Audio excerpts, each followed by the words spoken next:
I guess we can start our panel session. It's a pleasure to be here with you. We have some of the members that are going to present that are going to arrive a bit late, so we can start and reorder the list of presentations.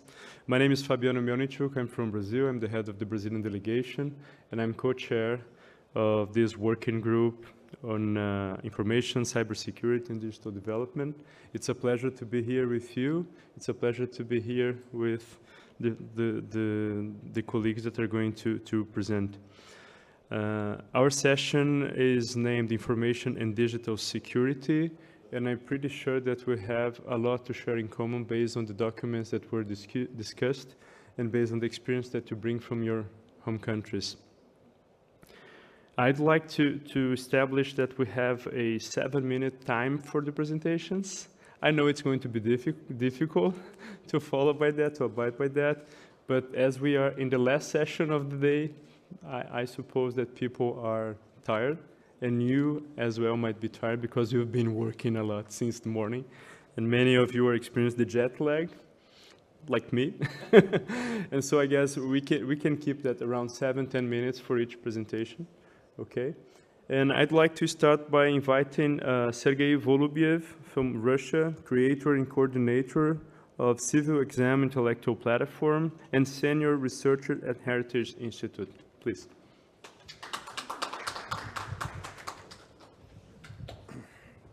Спасибо, коллеги. Там должны были презентацию. Можно ли ее включить? А как ей пользоваться? Ну да, собственно, тут оно есть. Я буду говорить, тема доклада по-русски звучит «Культуросообразность как принцип построения безопасного информационного пространства». Но когда я начал переводить термин, мне очень не нравилось то, что буквально дают переводчики. И вот это получилось, что все-таки важно подчеркнуть, что соответствие культуре как принцип построения безопасного, а соответствие культуре не только с точки зрения ценностей и смыслов, но и с точки зрения того, что культура имеет внутреннюю архитектуру, несущие конструкции, общие для развитых культур человечества, и что если мы говорим о развитии информационного общества и человека в нем, то безопасным это развитие будет в том случае, если выработанные тысячелетиями истории человеческих культур принципы построения культурного пространства будут сохраняться в будущем, то это пространство будет безопасным. Если эти принципы будут нарушены, то оно ни при каких обстоятельствах безопасным не будет, даже если будет обеспечен полный контроль всех его участников, потому что речь идет о принципиальных вещах. Я приоткрою небольшой секрет, что в ходе деятельности рабочей группы, в ходе подготовки мы спорили периодически по поводу проектов документов. И в частности, у отдельных коллег вызывал вопрос само понятие «национальный сегмент информационного пространства». За этим всем сразу видится, какой-то части живущих на Земле людей, видится опасность огосударствления, полного государственного контроля, ликвидация свобод, культуры, творческого самовыражения. Но на самом деле мы говорим в данном документе, который подготовила рабочая группа, понятие «национальный сегмент мирового информационного пространства» – это абсолютно естественно возникающий феномен, потому что объективно существуют языки народов мира, носители этих языков, существуют объективно культуры, как наследие и как актуальные смыслы. И в ходе формирования информационного общества, по мере оцифровки этих культурных массивов, естественно, по мере вовлечения субъектов культуры в информационное пространство, эти национальные сегменты этого информационного пространства просто не могут не возникать. То есть они возникают по определению. При этом, что важно и что вызывает большую озабоченность, что процессом информатизации, цифровизации подвергаются базовые механизмы производства культуры и, соответственно, воспроизводства человеческой идентичности и общественной идентичности. И это создает абсолютно новые вызовы, потому что культура оказывается совершенно... И субъекты культуры, и мы все люди, так же, как являющиеся субъектами культуры, мы все оказываемся в совершенно новой информационной ситуации и в совершенно новой культурной ситуации. Скорость обращения текстов, смыслов, культурные иерархии, которые были присущи в культуре, все это подвергается большому сомнению, потому что в условиях информационного общества, где ценится скорость, где, так сказать, все эти процессы получают процессы распространения информации, в том числе культурных ценностей, получают необычайную скорость распространения, к сожалению, фору получают низовые явления культуры. А явления культуры высокого ранга проигрывают с точки зрения массового спроса, интереса, внимания. Это создает колоссальную проблему с точки зрения, опять-таки, сохранения идентичности, сохранения языка и его норм и так далее, и так далее. Поэтому государство, оно просто обеспечивая безопасность собственного общества, в том числе в сфере культуры, оно не может не заниматься процессами информатизации и их регулированием, в том числе вот в этой тонкой культурной сфере. Какие следующие... Да, получилось, да. Мы в России здесь выделяем... Значит, объективно существуют угрозы личности, обществу, государств в информационной сфере. Мы очень много говорим об оперативных угрозах, так сказать. Но это самый большой массив угроз, с которым все сталкиваются на каждом шагу. Это телефонное мошенничество, преступное использование информационных технологий и так далее. То есть то, что наполняет повседневность. Но существует и тактический, и стратегический уровень угроз. Я буду говорить о стратегическом уровне угроз, которые иногда неявны сегодня, но которые могут сказаться в течение нескольких лет или точно десятилетий. Так вот, стратегический уровень угроз каждому обществу в сегодняшней ситуации составляют, мы в России их классифицируем так, это угрозы утраты культурной идентичности общества. Вторая угроза – это снижение культурного уровня людей и широких масс в том числе. То есть я заострю даже просто выпадание миллионов или миллиардов людей из собственного культурного поля. Это огромная проблема. И следствие этого – разрыв социальных связей. Мы знаем, что социальные связи, они вне идентичности не существуют. А идентичность, как мы знаем, это что? Это нарратив.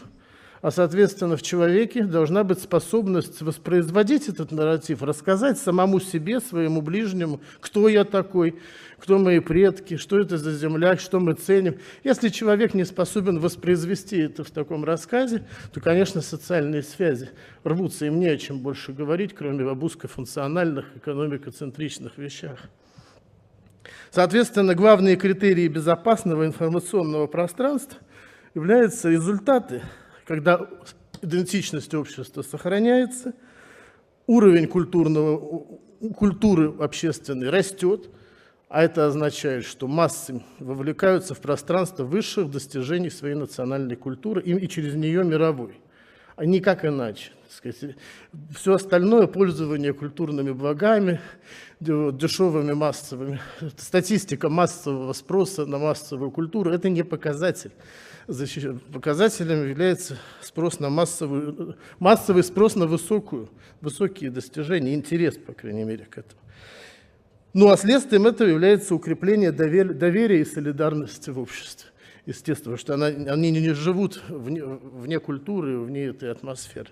Следующий слайд. может быть, иногда страшно произносить банальные вещи, но еще страшнее осознавать, что эти банальные вещи непонятны очень многим, особенно когда речь идет о лицах, принимающих решения. Так вот, конечно, очень важно понимать соотношение понятий информационное пространство и пространство культуры. Так вот, с нашей точки зрения, конечно, пространство культуры является большим, а пространство информационное меньше. Это нужно понимать, что пространство информации, технологии – это все часть культуры. Существуют объемы культуры, которые не представлены в информационном пространстве, которые которые могут быть вовлечены. То есть это большой процесс, а еще помимо вот этих пластов культуры существуют навыки, особые духовные способности людей порождать новые феномены культуры в согласии с традицией. Это все лежит за пределами информационного пространства и технологий. И не может быть в чистом виде оцифровано или доверено искусственному интеллекту. А следствие из этого, естественно, требование полноты действий этических и правовых норм культуры в национальном информационном пространстве. Это, конечно, идет вразрез с утопическими представлениями об интернете, когда мы знаем, что пионеры интернета, прежде всего западные пионеры интернета, говорили, что интернет – это новая реальность, что она отменяет все, государство, культуры, этику, мы создаем новую этику. Ну, мы все это знаем, это были такие манифесты, но мы с этим категорически не согласны. Это опасный путь. Два главных принципа безопасного информационного пространства. Следующие два слайда. Я уже заканчиваю, я просто хочу их обозначить. Первый принцип – это презумпция высокого культурного потенциала каждого человека, каждого живущего. Презумпция, мы все знаем, что это такое. Это утверждение, истинность которого принимается, пока не доказано обратное. Так вот, мы понимаем, что людям свойственно лениться, а не работать, отдыхать, а не читать. К сожалению, на массовом уровне человек склонен к этому. Но мы все-таки видим в человеке другое существо, что каждый рожденный является наследником своей великой культуры, что он может достигать высших целей жизни, то есть стремиться к познанию бытия, к владению высшими формами культуры. Каждый. Конечно, каждый не сделает этого, но мы обязаны видеть в этом. Особенно это касается активных субъектов информационного пространства, медиа, образовательные системы. Конечно, они должны идти по пути высокой планки и пробуждать в каждом человеке стремление к этому высшему, а не пытаться играть на понижение, развлекаться с ним, так сказать, его увлекать какими-то частностями, не давая общей картины мира и приобщения к высоким ценностям. Следующий слайд, он связан с этим. Это принцип организации безопасного информационного пространства, это принцип границы. Я в самом начале сказал о том, что у культуры существуют базовые принципы ее организации.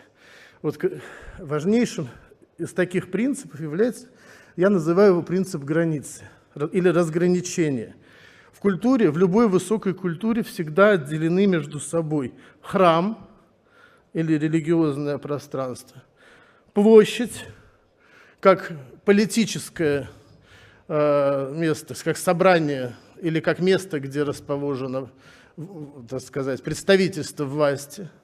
Площадь как рынок – это немножко другое, и между ними есть граница. По крайней мере, когда на площади собираются торговать, в это время там не обсуждают политические вопросы, и наоборот. Это не смешивается. И, наконец, пространство библиотеки.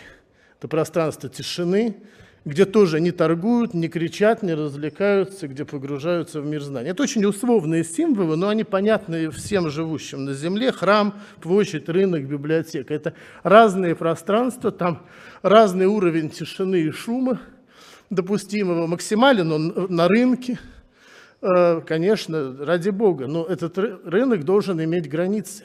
Сегодня мы живем в ситуации, когда рынок вышел из берегов, когда пространство рынка затопило с собой практически все пространства. Это еще каким-то чудом сегодня государственные сайты в сети не рекламируют, а могли бы. Ну, я шучу немножко, так сказать. То есть, что-то из того, что нам досталось в наследие от предков, то есть еще сохраняется в современном мире. Мы с трудом себе представляем сайт президента, на котором размещена реклама. То есть, это показалось бы совсем диким. Но почему-то на образовательных ресурсах этой рекламы уже очень много, иногда чрезмерно, она отвлекает. Иногда сами образовательные ресурсы являются скорее торговыми площадками, чем, собственно, ресурсами, дающими образование. Поэтому реализация первого принципа, презумпции высокого потенциала, означает то, что мы признаем и защищаем право человека пребывать в публичном пространстве, которое насыщено эталонными образцами культуры, наивысшими, а не низшими. И это пространство публичное, пространство общения, образования, политической дискуссии, оно должно быть изолировано от пространства рынка. Я не социалист, так скажем, в чистом виде, и не против бизнеса, и ничего такого не имею, и не против рыночной экономики, но она имеет смысл только в том случае, если у нее есть границы, если она не подменяет собой механизмы культурного производства. Тогда она работает, если есть ценностные культурные рамки. А жизнь человека не должна сводиться к рынку и собственно, к этим механизмам. Должны быть пространства, где человек свободен от этого, где он занимается своей душой, развитием детей, улучшением сообщества и, наконец, политикой, которая не только и не столько обслуживает экономику, сколько является пространством такой конкуренции идеалов. То есть надо вернуть и политику к высшим формам. Собственно, я исчерпал свою презентацию. Благодарю всех за внимание. Спасибо, коллеги.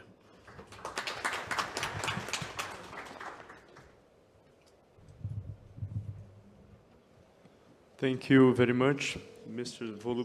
Volubov. Very interesting when you mentioned the idea of borders in terms of the cyberspace, of the informational space. If we can blend them together, I know they're different. But usually when we talk about borders to refer to the informational cyberspace, we're thinking about the attribution problem. So if we create somehow a way to define who is allowed to get in and who needs to get out, so we can attribute responsibility for everything that happens inside. But now you came with a different view, a new view to talk about borders as a focus point for culture. That's very interesting. I'd like to congratulate you and to make this remark.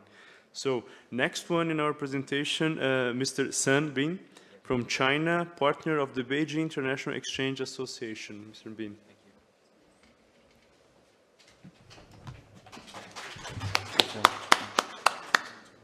Thank you, Professor, and good afternoon, ladies and gentlemen. My name is Sam from Beijing International Exchange Association and Union Communications in Hong Kong. Thank you so much for inviting me to share our knowledge and as well as to exchange our views between BRICS countries together. And I'm going to present the topic, Bridging Digital Divide.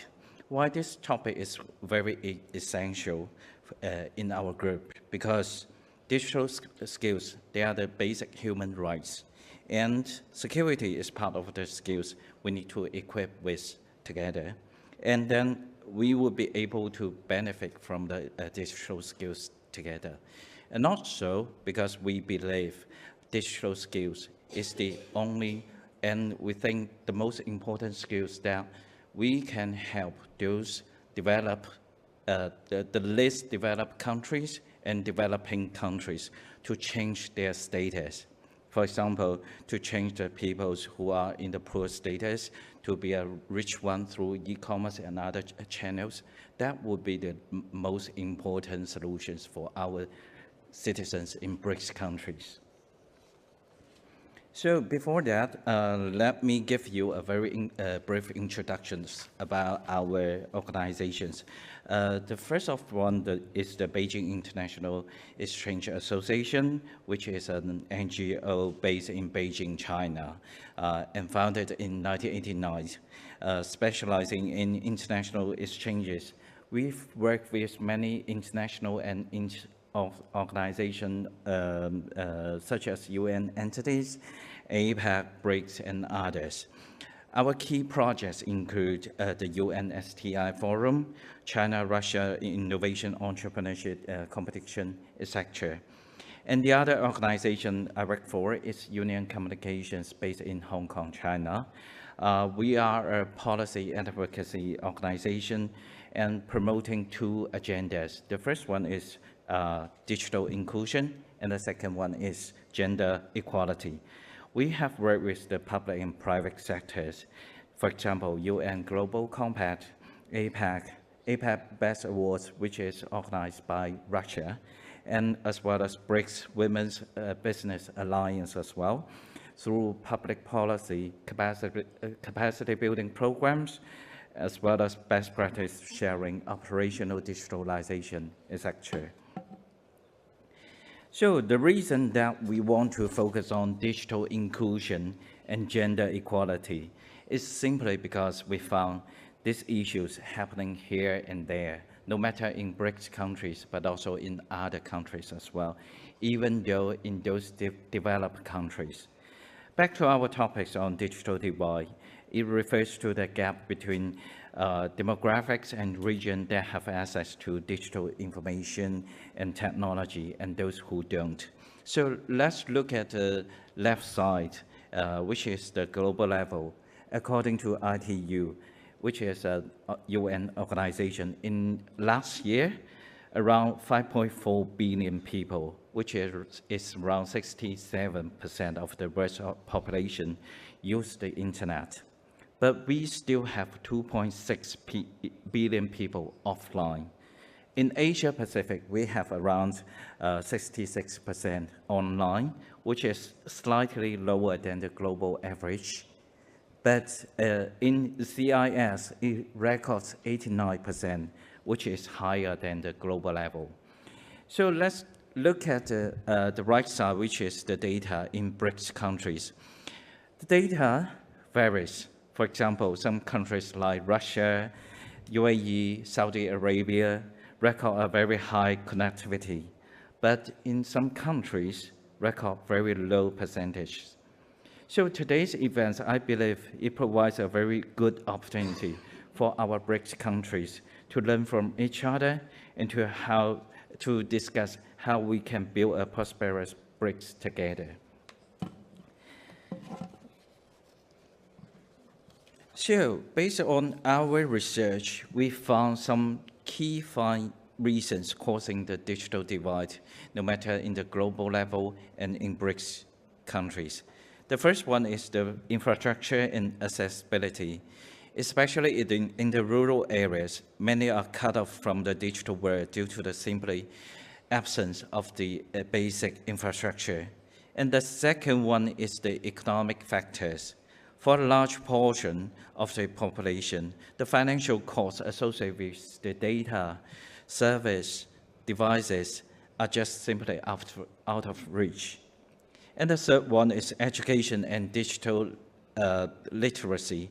It's not enough to just get access to, but should also process the digital skills for living or working. So many lack of is digital literacy, which acts as a barrier, even though technologies is at their fingertips. And the fourth and the fifth one is some social cultural factors as well as policy issues. They are the barriers too. So once we find the barriers, how can we narrow the gap? Here is our framework for your consideration. And the first one is we need to conduct assessment. We must identify where the lack of connectivity and find out the root causes of these gaps. And the second one is we need to identify the gaps. To effectively assess the problem, we need to categorize those various gaps. They typically fall into 3 main categories, including connectivity, digital literacy, and devices. And the third one is co-create a digital inclusion plan. Fourth one is choose an action framework. For example, we can choose the framework from the supply-side solution that increase the availability of the internet infrastructure. We also can increase this one through demand-side solutions, such as focus on increasing the demand for internet connectivity by removing barriers together. And the fifth step is to choose a finance model. We always say we need money. Yes, that's right. We need money to invest in the infrastructure. We need the money to buy devices. We also have many financial options, including public funds, government-backed loans, revenue-based financing, capital, private capital, and others that we can gather access from. So with that plan set, all that remains is execution. But it's very crucial that we remember bridging the digital divide is not just about providing access. It's about empowering individuals, fostering growth, and ensuring everyone, no matter of their background, religious, they can benefit from our digital world.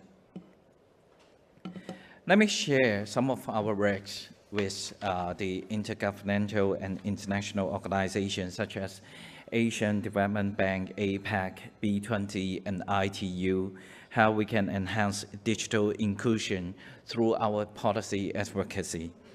We have drafted many policy recommendations about digital inclusion.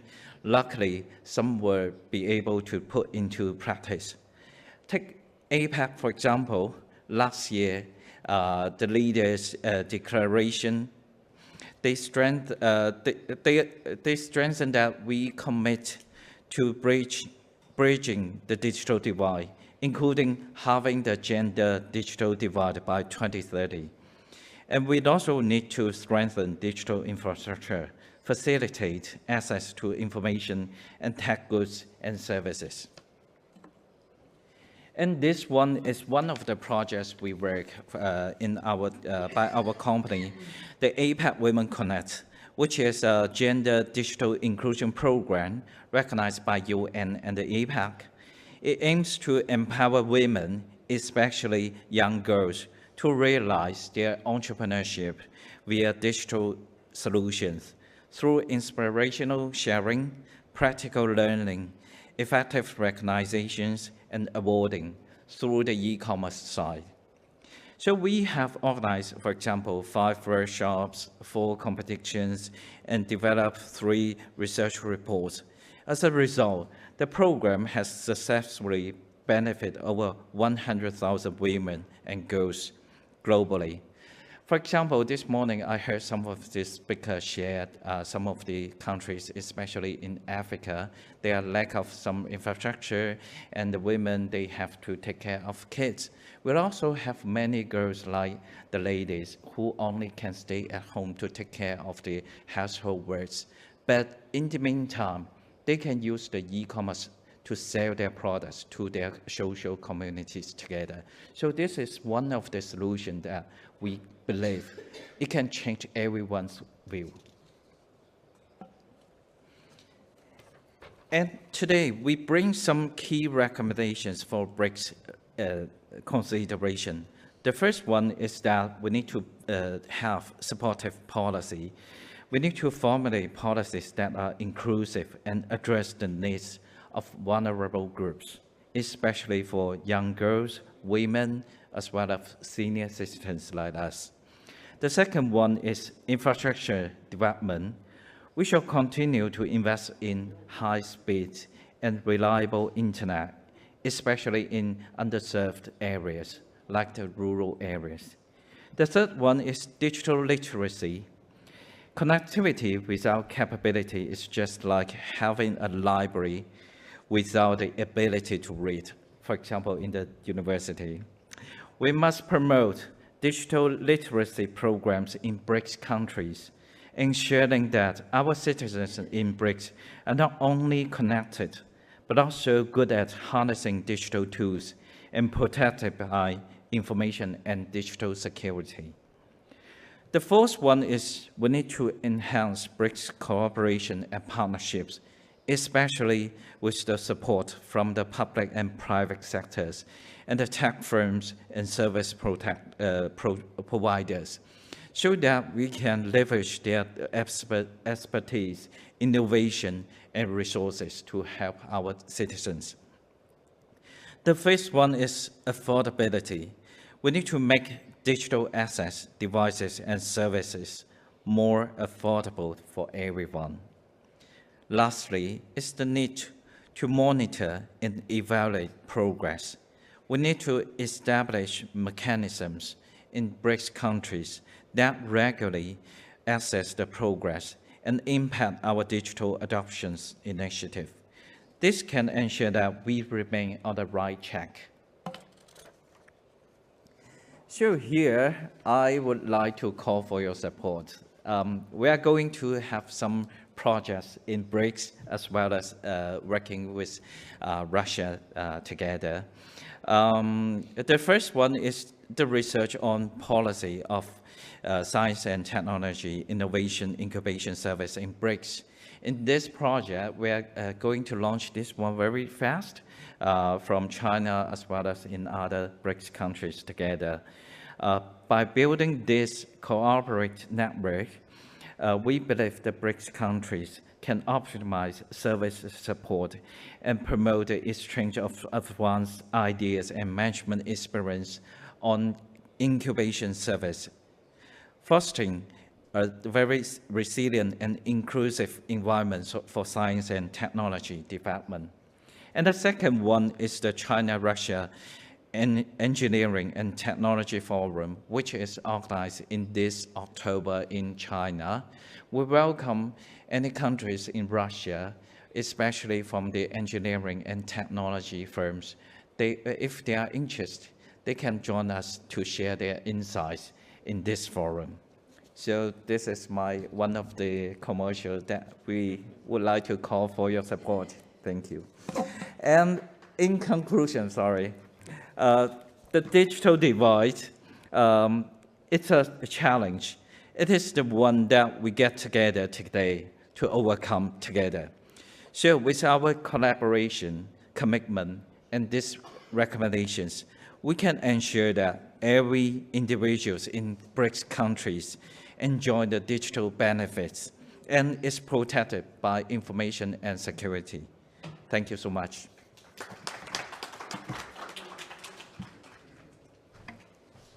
Thank you very much, Sam, for your presentation. I was paying attention to your presentation and thinking about some of the issues that you brought, that we had the same discussion in Brazil. Two interesting things. You mentioned that Brazil, 86% of Brazilians have access to the internet. But as you mentioned, and in other countries, there's a difference between having access to the internet and having a good internet connection. And in countryside Brazil, this is a huge problem, specifically for indigenous populations. And so we had this discussion in Brazil with an indigenous Kaigangi from this tribe that became a professor at the university, and they do research on artificial intelligence and stereotypes regarding to the indigenous populations of Brazil.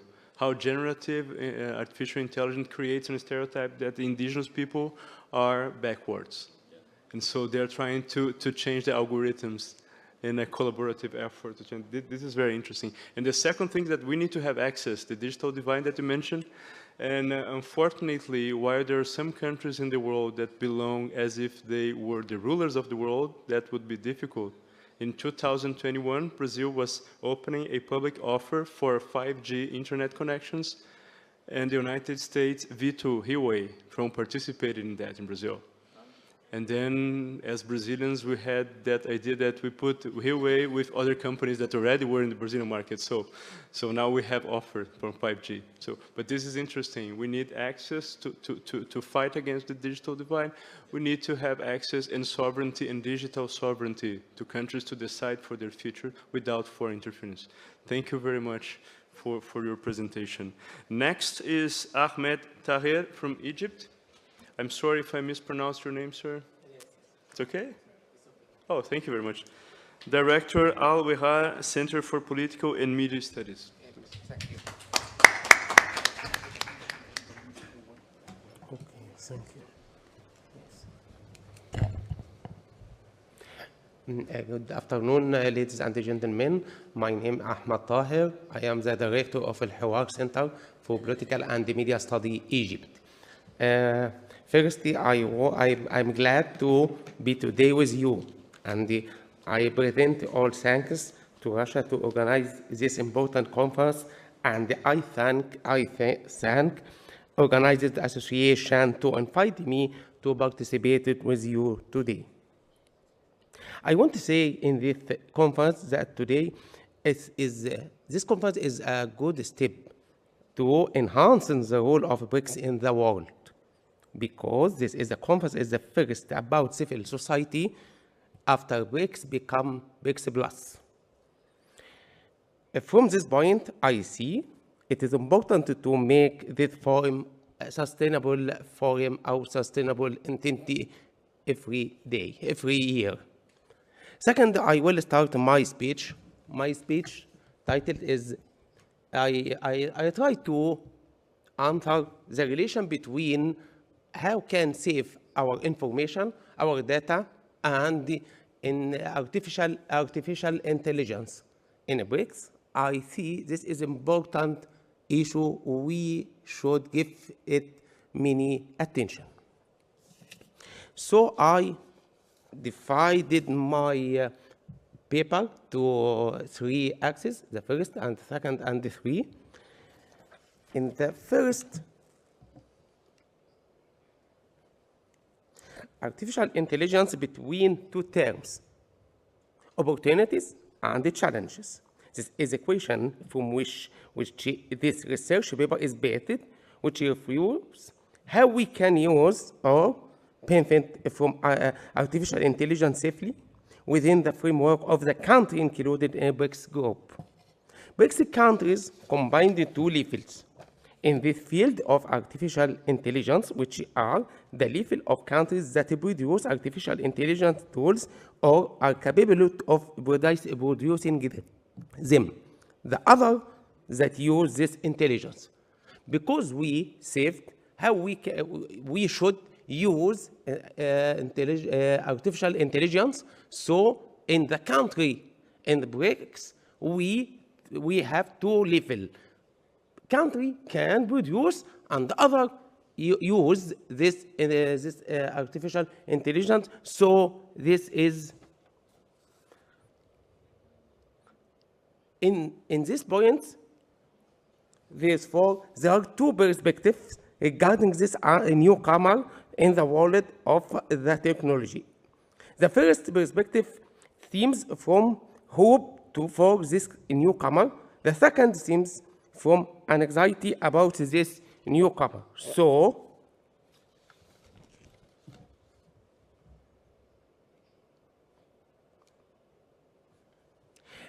from these 2 perspectives, I try to present how we can use artificial intelligence in safe.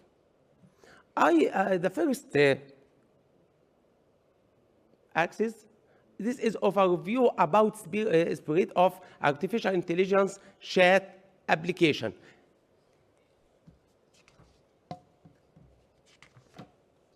AI-powered chatbots have attracted millions of users in a very short period of time. Application published in application stores with the terms or increased by 8.14% annual in the first quarter of 2024. Best application and the websites generally to research 100 million users. Time to reach this 100 million users as we see in this chart.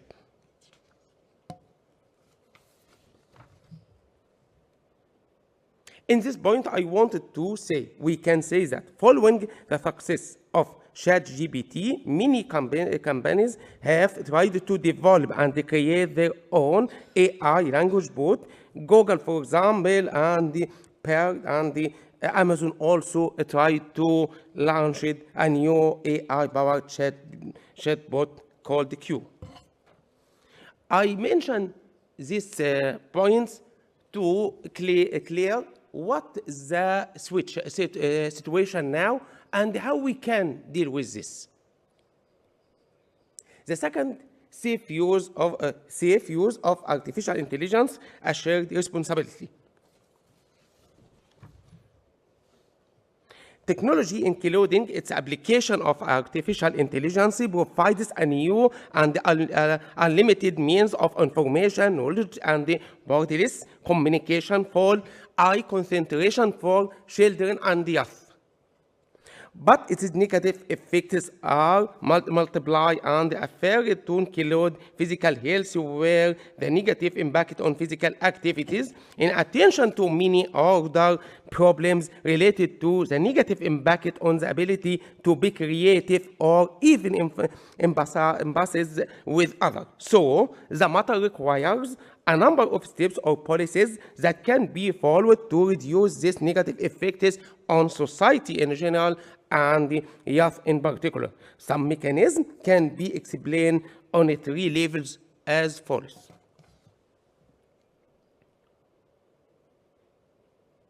First, the role of the family. I give brief in this slides to present all what I want to say. The first is implementing rules that establish the principle of moderation on the use of digital application and artificial intelligence technology, content monitoring, social interaction and open communication, continuous guidance, raising awareness of privacy, keeping up with technology development, using artificial intelligence in protecting children and youth, finding alternatives to technology and artificial intelligence. This is the role of the family, and I give details in my papers about this. Every point, I give details how we can achieve every point. Second, the role of the state or the government in enhancing strategies to protect against the risk of artificial intelligence through enacting law to protect the youth and the children from the risk of artificial intelligence, utilizing international initiatives in this field, and providing mechanisms to ensure the safety of children and youth. Also, I give many ideas how we apply these points. Thirdly, the role of AI application and system developers through developing AI technology and application should clearly address the privacy when designing and implementing AI systems, supporting the ability to control personal data, finding ways to mitigate all AI risks, continuous testing of AI systems in terms of safety and security, transparency about the objectives behind the AI policy development process, using appropriate language for the use of AI that respects the culture and social of societies.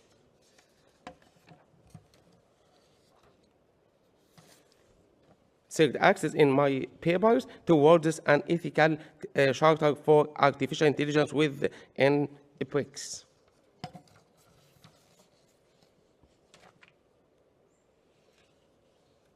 Each charter is a set of values, principles, policies, and regulatory frameworks for the ethical and responsible use of artificial intelligence technologies in society, which helps ensure the management, development of and use of artificial intelligence system in the country in a responsible manner.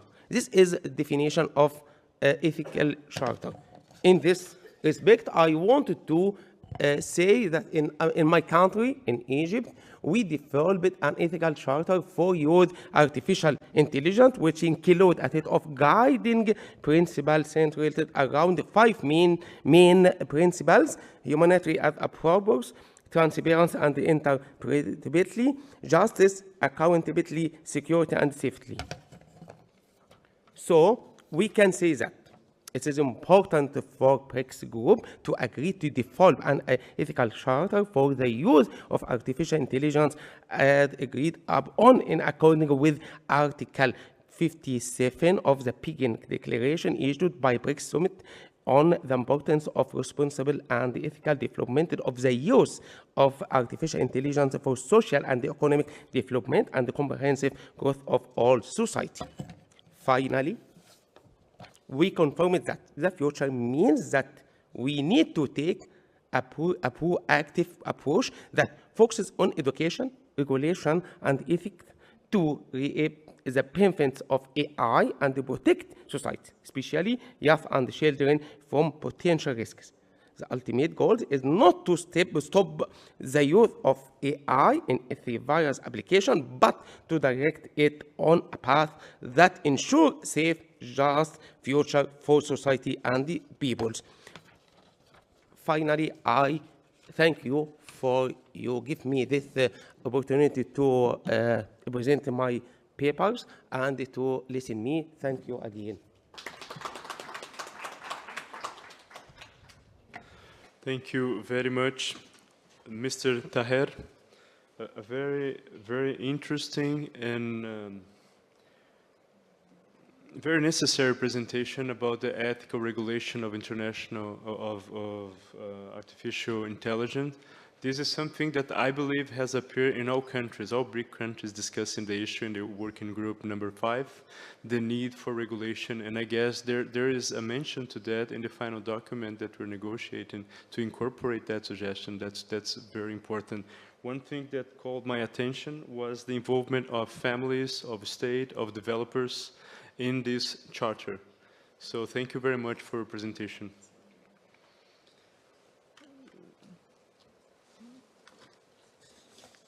After Mr. Taher, I guess Mrs. Nidal Al-Tenaji from the United Arab Emirates. Oh, sorry, I'm just jumped someone. Okay, no. Okay, come, you can. Yes, I'm. Oh yes. So do you? May we let? Okay. Thank you very much. So because I guess, okay, yes, because I guess you are here and your neighbor was after. Oh, okay. We're gonna fix that later. Thank you very much. Well, thanks. Oh, let me please introduce Nidal from the United Arab Emirates, member of the Federal National Council of the country.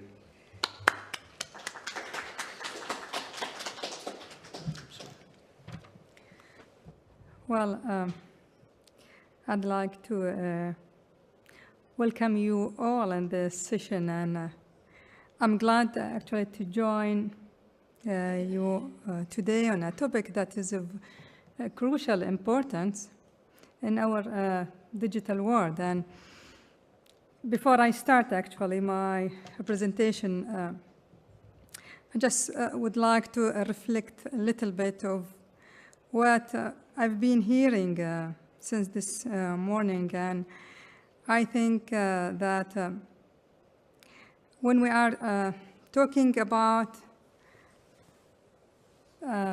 new technologies, especially the artificial intelligence, what's coming in our mind, who are the big players in this? I think for sure the big companies that is really investing and working on the AI, and at the same time, I would say the world's government who are working on a landscape of rules that supporting these companies to provide to us. We are the end users, we are the consumers of what we are so far discussing and having a concern of the effects, mainly the side effects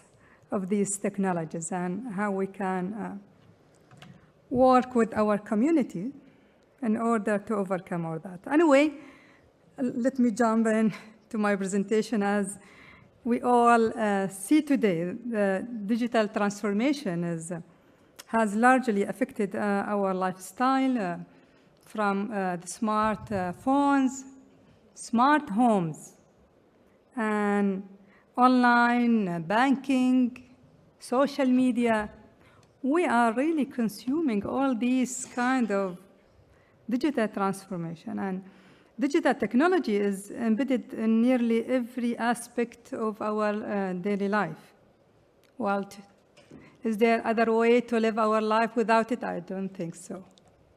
So this integration brings huge benefits, including convenience, efficiency, access to a wealth of information, and actually it is also introduced a countless of cybersecurity risks. And I think that's the big concern that we have all in our mind. The adoption of the new technologies, such as the Internet of Things, the cloud computing, mobile devices, has brought a new challenge. For example, the Internet of Things devices, often targeted by malware attacks. The cloud services can be vulnerable also to data breach if not suitably secured.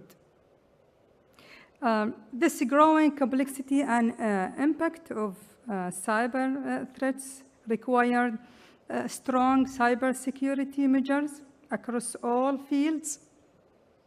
And I think these measures should be really strict to protect our sensitive data, ensure operational continuity, comply with regulations, and maintain customer trust.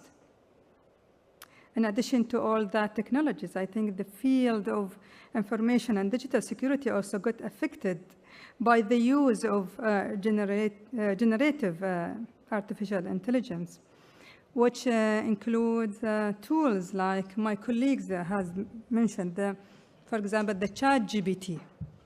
And I believe everyone in this room have tried using such a tool that I think should be considered as a double-edged sword, if you would agree with me. That present actually both opportunities and challenges, as we hear this over and over, because the artificial intelligence enhance our ability to first detect, respond to, and predict cyber threats. The AI systems can process a huge amount of data at incredible speeds, identifying patterns that might indicate a security breach. Well, this capability is really crucial today as the volume and complexity of cyber threats continue to grow. According to a recent report, it showed that 61% of businesses say they cannot detect breach attempts without the use of artificial intelligence technologies. Well, the AI-driven cybersecurity solutions can reduce the cost of detecting and responding to breaches by as much as 12%, which is really beneficial. Also, one of the significant advantages of artificial intelligence and cybersecurity is its ability to automate responses to cyber threats. This ability or capability is particularly valuable in large organizations where manual monitoring and response can be impractical. One more thing also is the predictive analysis. And this is really very powerful tool by AI, because it's allow us as individual and also organization to anticipate potential security threats by analyzing threats and patterns. And I think AI can really forecast which systems are likely to be targeted and suggest proactive measures to mitigate these risks. This shift from reactive to proactive security is a game changer, because it's enabling organization to stay ahead of cyber criminals. AI also can excels in behavioral analysis, monitoring user activity to detect abnormality that might indicate threats. For example, there's a case study found that an AI-driven behavioral analysis system can help a financial institutions reduce insider threats indications by 90% within 6 months of implementation. Actually, I was so glad to find this result from this case study, because it comes to my mind when they mention a financial institution, it's our banks. And 90% of being able to prevent such a breach will get us really regain our trust back of the online banking. Anyway, now, while the artificial intelligence offers significant benefits, it also introduces a new challenge and risk. As we all know, cyber criminals are leveraging AI to develop more sophisticated attacks. Well, I think this arm race between attackers and defenders means that cybersecurity strategies must continuously evolve. The other challenge is balancing between security and privacy. And I think the use of AI in cybersecurity often involves the collection and analysis of large amounts of data, which raise privacy concerns again. For example, in your email system, we need the AI tool to prevent breaching to our personal data, but at the same time, we are letting them to go through our privacy. So I think organization must balance between the need for effective security with the obligation to protect user privacy and ensuring compliance with data protection regulations and implementing data governance practices. That's really essential to address these concerns. Actually, looking ahead, the future of AI in cybersecurity is really promising and transforming the way security is managed. Also, I think human and AI collaboration will be crucial.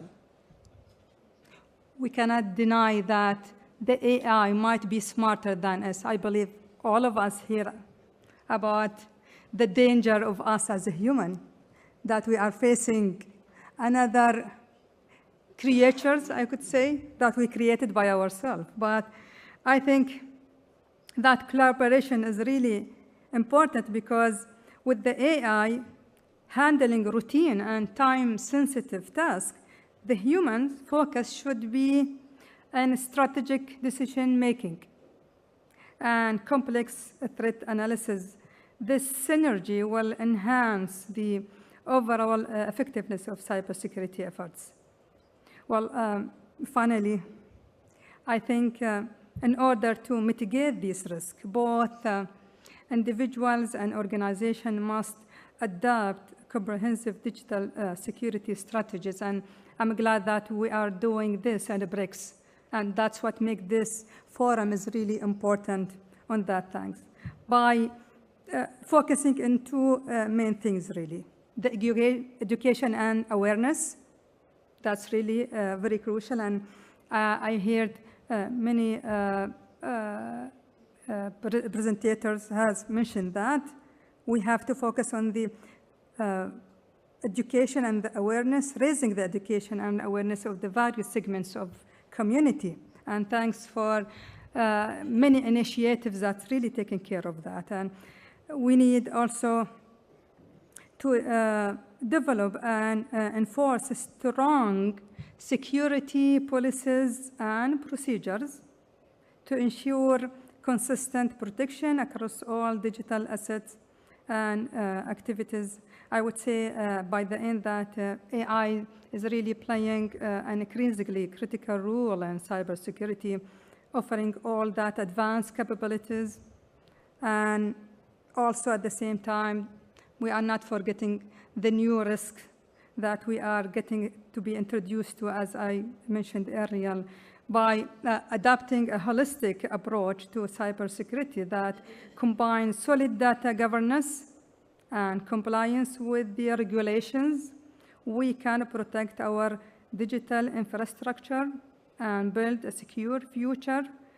I think there is an urgent need to establish guidelines and regulation to manage the rapid growth of AI technologies, putting the human rights and community values at the forefront.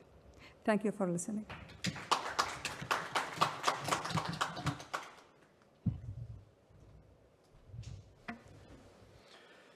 Thank you very much, Mrs. Nadal Al-Tenaiti from the United Arab Emirates. Something really struck me when you said that we're moving from smartphones to smart homes. And I was thinking about the persons in between this movement. And sometimes I think that because of the advances in technology, we are becoming dumber. And then I was thinking about that. You are in your own place and you say something and the lights are on and say something, and in a couple of years we won't find the place to turn it off or turn it on. Yes.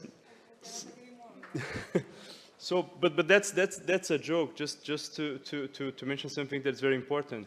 You mentioned technologies and you meant the importance of digital technology in changing our ways of life. And one thing that really concerns me is the idea that these technologies, especially those social digital technologies that we use in social media platforms and everything, they are creating an addiction on us. And they are developed to create the addiction so that big techs and companies can profit with that. So we have this idea that dopamine now is invading our brain, because we are being recompensated for just scrolling down on a social app. And so you get satisfaction with that. And yes, we cannot get rid of that.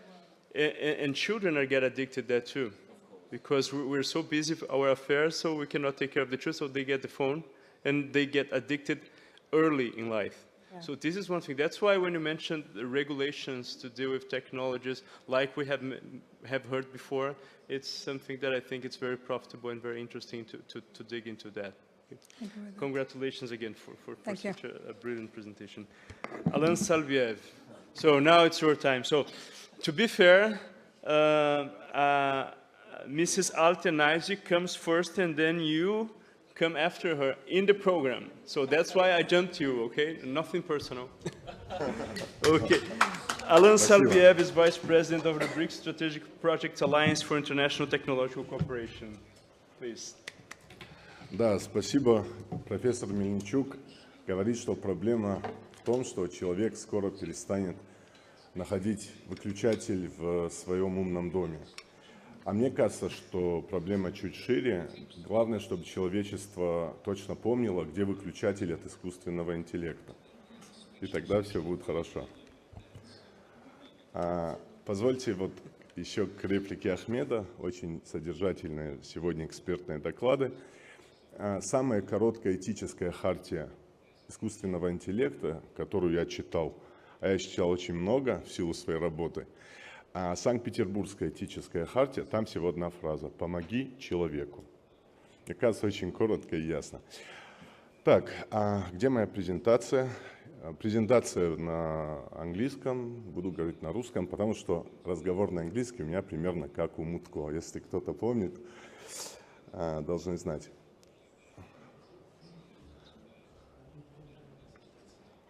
У меня была презентация, я скидывал Горбачевой и какому-то еще, да, коллеге. Ну, ладно, меня никогда не останавливало отсутствие презентации. Дело в том, что я почти 25 лет преподаю.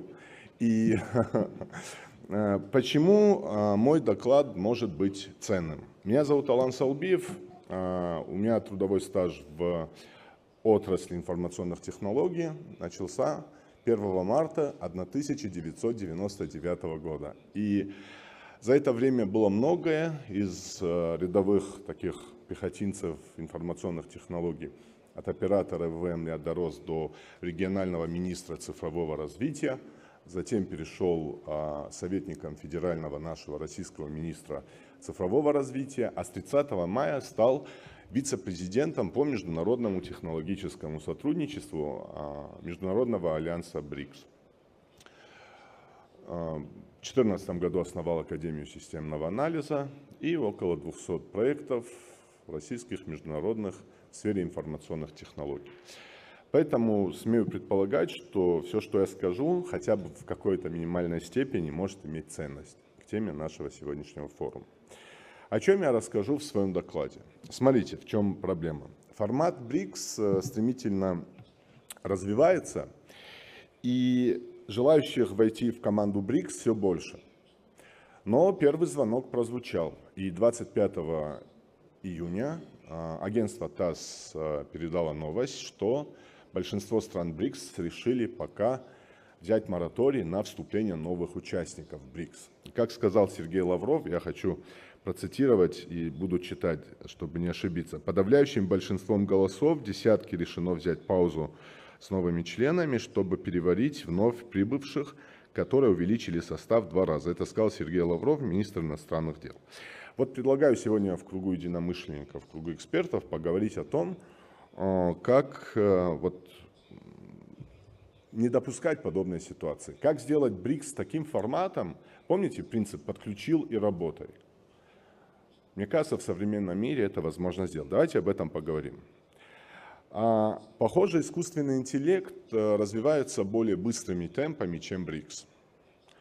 А это означает, что формат БРИКС может оказаться в ситуации экзистенциального кризиса, потому что в нынешнем амплуа БРИКС может стремительно сойти с мировой сцены. Почему? Потому что как только формат БРИКС начинает уступать по эффективности в реализации проектов, а мы же понимаем, что критерий эффективности – минимизация транзакционных издержек. Если в формате БРИКС проекты делаются долго и дорого, в отличие от каких-то иных конкурирующих форматов, в том числе цивилизационных форматов, то, скорее всего, этот формат окажется нежизнеспособным. Поэтому, если БРИКС – это будущее человечества, очень многие эксперты об этом говорят, что именно БРИКС – это будущее человечества, то, скорее всего, новую силу формату БРИКС организация тоже сама должна быть организацией из будущего. Мы все видим, что очень много организаций старого формата, они постепенно уступают в эффективности из-за бюрократии, из-за неповоротливости, небыстрой адаптивности к меняющимся условиям. Вот если вы внимательно посмотрите на Евросоюз, на формат НАТО, вы можете в этом убедиться. Современный формат в условиях взаимосвязанного и взаимозависимого мира – это сетицентрические организации. Когда нет лидера, когда нет догм, когда нет доминанта. Вот сетицентрическая организация, вот как это работает? Я специально опять зачитаю, чтобы ничего не пропустить. Очень хорошая формулировка, не моя, но я ее вот прямо скопировал. Сетицентрическая модель управления – это модель, в которой используются сетевые информационные технологии для интеграции географически рассредоточенных органов управления в адаптивную глобальную общую систему. Я бы ни за что лучше не сказал. Современные технологии уже позволили сделать самое главное. Впервые в истории человечества появилась технология, которая даже самым разным членам команды обеспечивает безусловное доверие. Никогда такого не было в истории человечества. Это технология распределенного реестра. Блокчейн. Многие, наверное, знают эту технологию именно по вот этому названию. Как пользоваться этой штукой? Вижу, все. Да. Видите, я чуть не пропустил себя такого красивого, серьезного. Я бы не смог это пережить. Блокчейн. Вот самое главное, на мой взгляд, это имплементировать современные технологии. Здесь я согласен со всеми спикерами. Важно современные технологии использовать во благо. И вот блокчейн дает самое главное, это доверие. Доверие – это основа любого социального института. Любого. Без доверия невозможно ничего. Соответственно, вот предположим, что мы обеспечили доверие в формате BRICS. А взаимопонимание, если даже люди верят друг другу, но не понимают друг друга, доверие невозможно. Соответственно, вот взаимопонимание – это то, обо что сейчас спотыкается формат BRICS с точки зрения масштабирования. Дело в том, что свойство к взаимопониманию в современном цифровом мире называется интероперабельностью. Это специальный термин. Интероперабельность – это способность к взаимопониманию даже не людей, а систем, экосистем, цифровых платформ. И вот это свойство интероперабельности – это то, что нам очень быстро надо сделать в формате BRICS. Наши данные должны начать уже сейчас понимать друг друга. Наши цифровые экосистемы уже сейчас должны понимать друг друга, даже раньше с опережением, чем мы. Вот с точки зрения, будя искусственным интеллектом, я бы в принципе свысока смотрел на человечество. Очень много недостатков в нас, хотя мы основатели этого искусственного интеллекта. Соответственно, мы сейчас должны не бояться технологий, и мы должны серфить на гребне волны новых возможностей для того, чтобы BRICS действительно превратился в сетецентрическую организацию нового формата, если действительно мы будущее человечества. И в этом плане интероперабельность является ключевым условием. Пусть люди пока не до конца доверяют друг другу, пусть страны имеют пока непреодолимые противоречия, пусть. Но давайте хотя бы сделаем так, чтобы наши системы и данные начали друг друга понимать. Собственно, в чем быстрая победа? Вот если бы мы сейчас не просто начали собирать академические группы и формировать там экспертные составы по интероперабельности, это не имеет значения никакого практического. Давайте сфокусируемся на быстрых победах и на этих кейсах отработаем интероперабельность. Что я предложил? Там мелким шрифтом, извините, их было много идей, я оставил только 7, их было гораздо больше. Во-первых, сквозные таможенные процедуры. В условиях постоянных ограничений, постоянных санкций. Вот профессор Мельничук сказал, нам наложили вето на связь 5-го поколения. Вот сообщество BRICS имеет возможность на основе интероперабельности при использовании систем распределенного реестра сделать сквозные таможенные процедуры в один клик. Да, это реально, это возможно. И для этого не надо быть Евросоюзом и прочим, потому что там эффективность гораздо более низкая. И свойство интероперабельности еще в том, что на национальном уровне государствам вообще не надо ничего менять, не надо вносить изменения в законодательство, в стандарты.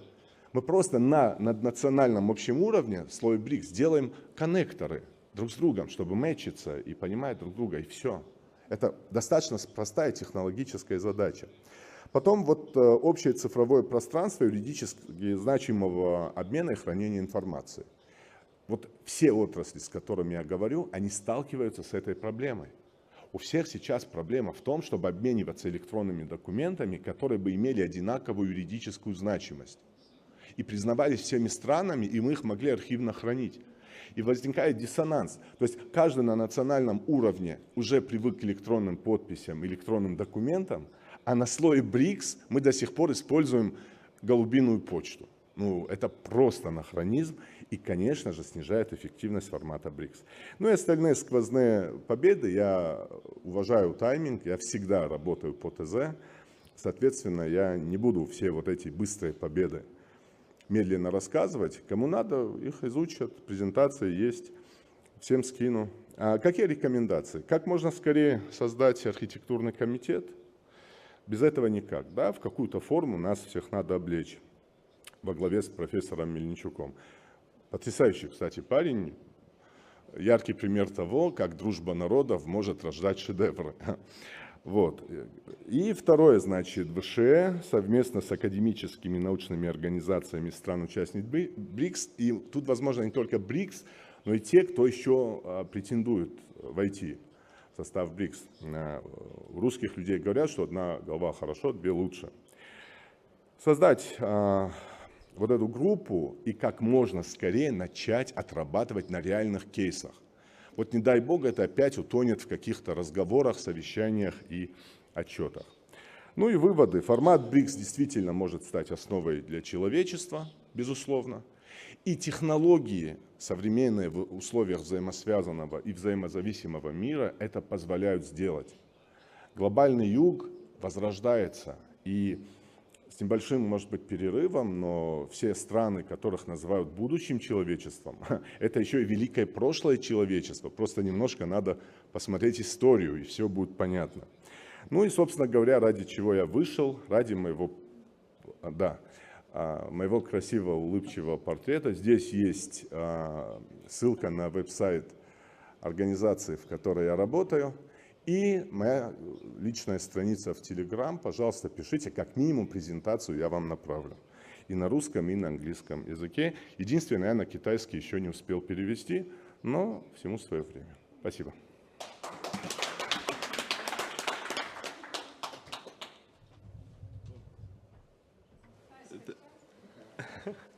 Thank you for the invitation.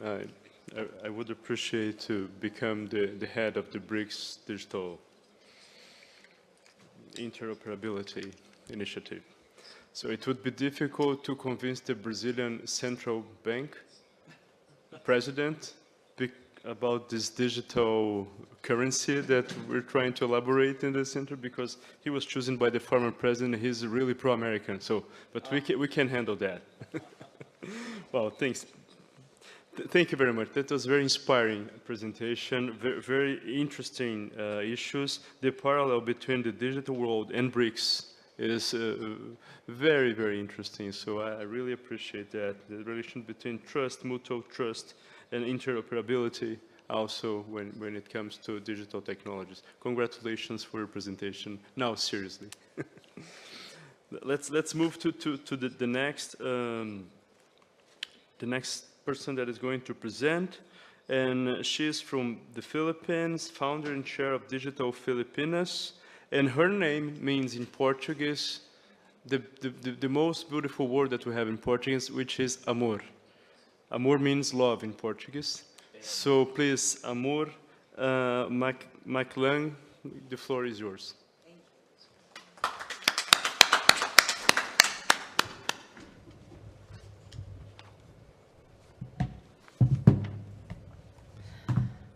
So, by the way, I am pretending that tonight I am speaking to the global digital majority, which constitutes 86%. So it's not the handful of people who are here, but 86% of the population of the world. So if you were listening earlier to Victoria, I need to give you the origin story. So the fact that I'm from the Philippines is the least interesting thing about me.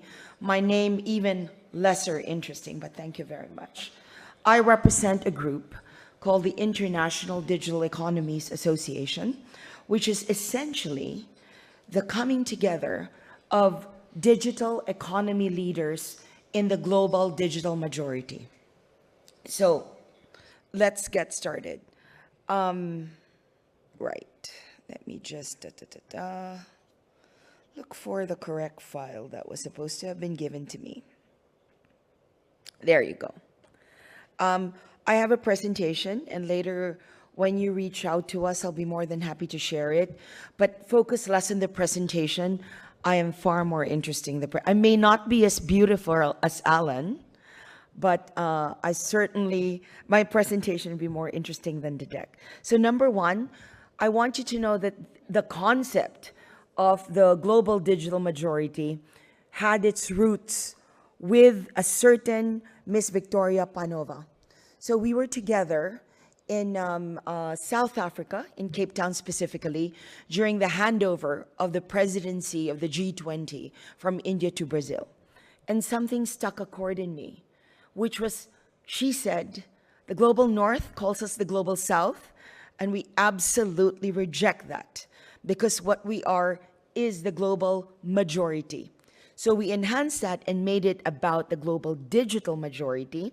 And to share with you, we are now 55 countries strong and growing. I just came from Kenya, where we signed 15 of the 45 countries of Africa, the behemoth that is Africa. Everyone is celebrating that this is going to be the decade for Africa. And then just last week, I was actually in Nexus 2050, where we led an ASEAN delegation. And interestingly enough, you might say, but Luxembourg is actually of the global north. There is something that the Crown Prince said that might lead you to think that Luxembourg probably has a global majority mindset. He said, we are a postage stamp country and we always punch above our weight. Isn't that what we do? Most of us are colonies, and therefore we have this incessant compulsion to actually punch above our weight and prove that we are much better than what our colonizers have dictated us to be. So, who wants to join BRICS?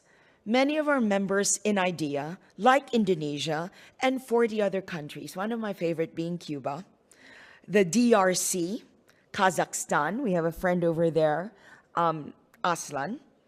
The total population of this BRICS is 40%, 40 to 50% of the global population. But one of the things I want you to know is that some of the statistics related to digital economies and cybersecurity, because I'm supposed to observe the topic, is that, do you know, guys, that 19 out of the 22 countries in the FATF gray and blacklist are in the global digital majority.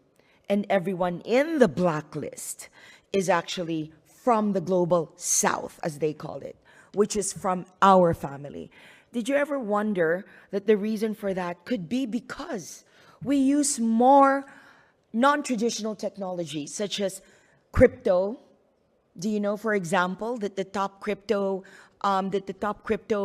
adopters in the world are in the global majority, in the global south? Philippines, Vietnam, Nigeria.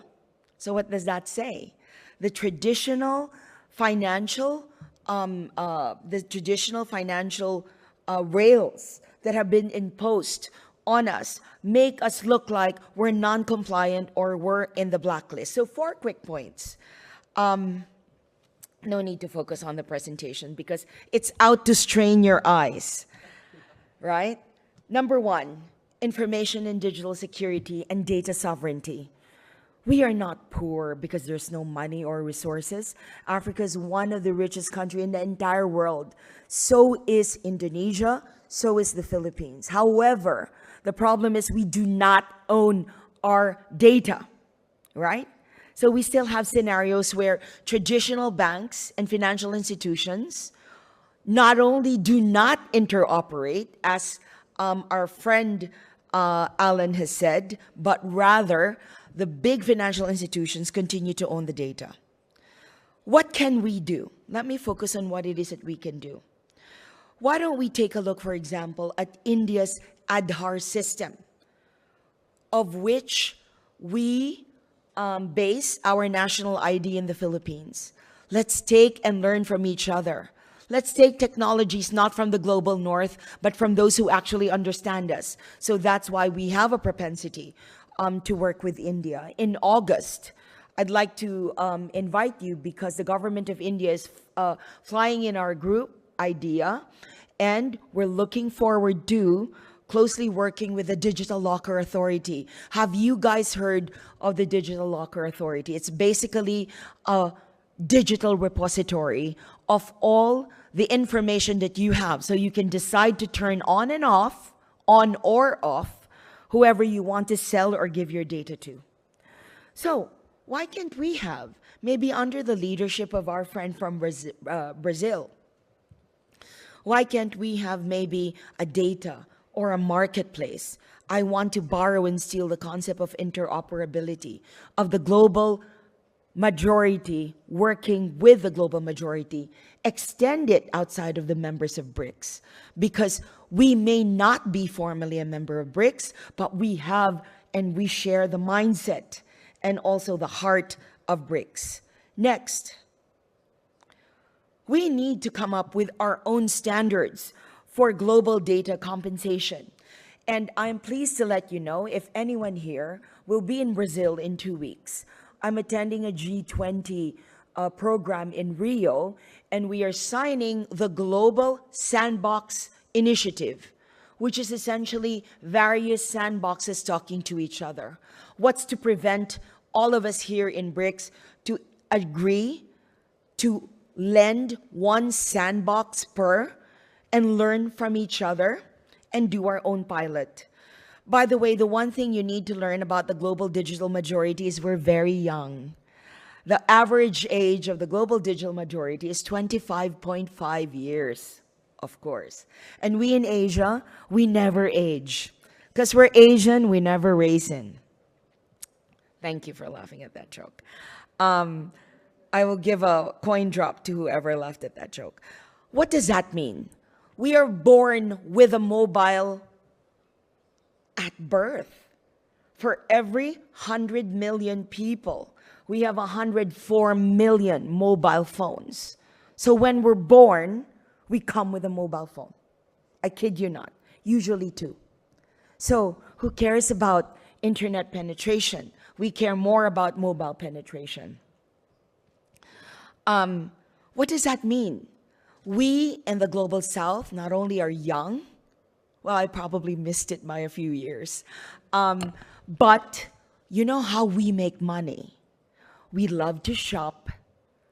China, by the way, we're going to be in Hangzhou end of September. There's going to be a conference hosted by President Xi, and I'm very looking forward to being there. We love to shop. E-commerce. Russia, I love wild berries, right? But, there you go. Those ladies love wild berry too, but it holds nothing to how we shop in e-commerce in Asia, right? Just talk to this fine gentleman over here. Indonesia follows suit. And when we're not shopping, we are gaming. And I talk about esports. You know what business is bigger than Hollywood, bigger than Bollywood? What is bigger than Spotify or Netflix or any streaming is esports. It's esports, right? And you know what? Russia, UAE are leaders in esports. How many of you guys game? Very good. Very good. Everyone else, you're probably far too old, right? To be part of the global digital majority. Finally, I need to at least make it entertaining. We're the last slot. Preserving traditional values and cultures through technology. Clearly, there's no one here from Korea, but let me tell you something. You know how big, do you know how big a market K-pop is? Are you guys familiar with K-pop? Very good. Very good. I'll tell you, it's close to $927.6 million US. Forgive me if I keep quoting in terms of dollars. I promise when I go to Brazil, I'll say it in the local currency. So e-gaming is huge. K-pop even bigger. And it's not just about indistinguishable boys and girls dancing. It's about promoting food, promoting tourism. How many of you guys have been to Korea? Come on, raise your hand. See? And most likely it's because you saw a K-pop drama, right? Now, very important, how do we use technology to preserve traditional cultures and values? And I dedicate this to my friend Nadal, who was listening to me over breakfast. Look at how the UAE or even Saudi Arabia, right, projects its culture into the future. You're all familiar with NEOM. How would you pronounce that? NEOM? which basically is a smart city projection of what Saudi 2030 is going to be, right? I was just in Dubai recently to speak during the Dubai FinTech Summit together with the DIFC, and everything is about the Museum of the Future. It does not obviate. Earlier, you know, I'm Asian, so I'm kind of teary-eyed. So when they opened the talk about, you know, how Ethiopia, cradle of civilization, when the gentleman talked about Ubuntu, I just totally lost it, because that was exactly my same speech in Africa. But you know what? The global digital majority, look at the Middle East. We can look to the Middle East as to how they're projecting themselves in the future. It's their soft statement to say we are far more advanced than all those global North countries would ever be. So look to that. Finally, preventing conflicts in the information age. I think someone here talked about CBDCs and blockchain technology and crypto uptake. It is what the FATF is using against us in the Global South for why we are in the black and the gray list, because they don't have the tools to understand these new technologies. I mean, Russia, I just came and met with a couple of partners. I know there's the digital ruble. There's also the e-rupee, right? And we are seeing the decoupling from the traditional dollar. But I see it instead as the strengthening of the RMB or the strengthening of the rupee, right? Because if they catch a cold, if they sneeze, we don't need to catch a cold. They can keep their cold to themselves, right? Now, why do I say the CBDC is potentially the answer to a unified BRICS currency? Anyway, we're asked to look into the future, and maybe this is a recommendation that you can look at. CBDCs are the perfect way to go. First week of April, I was with the Hong Kong Monetary Authority, darkening the doorsteps of Mr. Eddie Yue.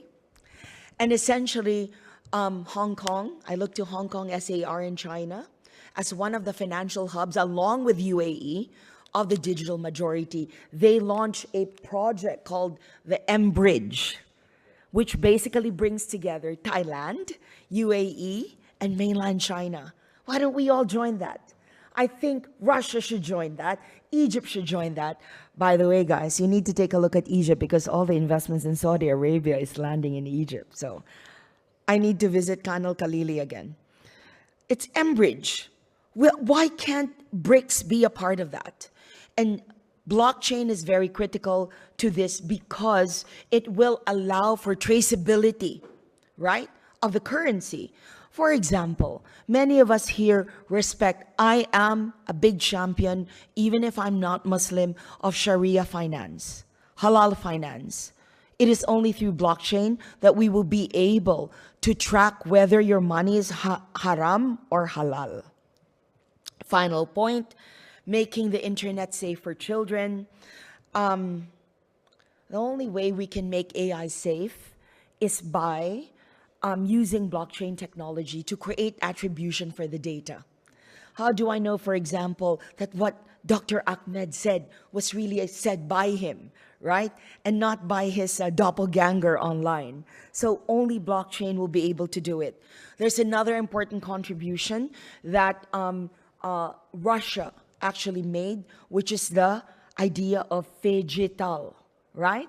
So it's physical and digital games. We were in Kazan just last October, and after they play 3x3 basketball on their mobile, they literally play it in person with IoT and smart gadgets connected to it. So, in closing, what we'd like to be able to say is technology is going to be our greatest ally in the global digital majority, especially with BRICS. And I think my final request is, may I ask BRICS to collaborate with those who might not be formally of BRICS, but share your heart and your mind as part of the global digital majority. This is our group. Look at our chair. He's Nigerian.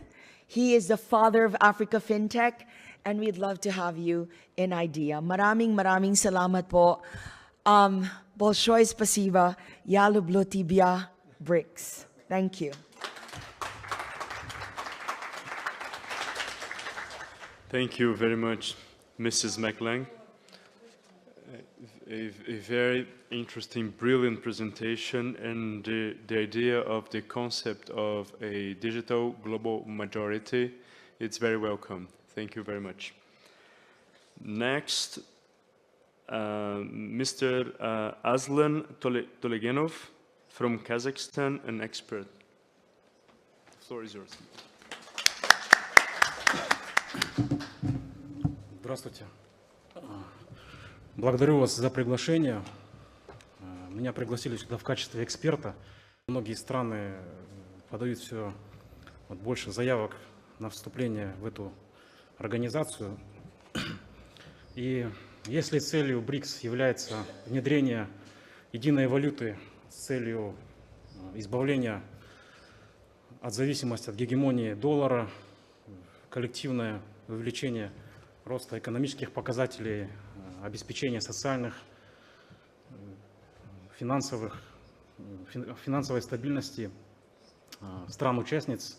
И если БРИКС выступает за общечеловеческие ценности, в отличие от стран Запада, то, конечно же, я обеими руками за то, чтобы моя погрязшая в русофобии страна как можно скорее оказалась в этом объединении. Касаемо информационной цифровой безопасности, я хочу сказать, что да, мы живем в век цифровизации, и мы черпаем информацию из интернета, а интернет изначально он создавался как западный проект США. И я считаю, что нужно создавать суверенный альтернативный интернет. И мне бы очень хотелось, чтобы формирование Международной службы информационной безопасности было преимущественно в русле именно российских предложений. Я хочу, чтобы Россия в управлении информационной безопасностью была центром силы. У России сильная IT-школа, хорошие программисты, которые берут первые места. Также я считаю, что нужно обратить внимание на опыт таких стран, как Северная Корея, посмотреть, как она реализует свою информационную безопасность и перенять какие-то методы у нее. В общем, нужно работать в этом направлении.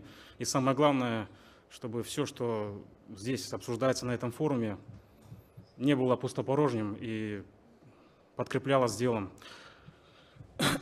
Я прошу прощения, раз уж мне выпала такая честь выступить на этой широкой трибуне в сердце России, Москве, перед мировыми делегатами, и сказать, что правду не убьешь. Спасибо.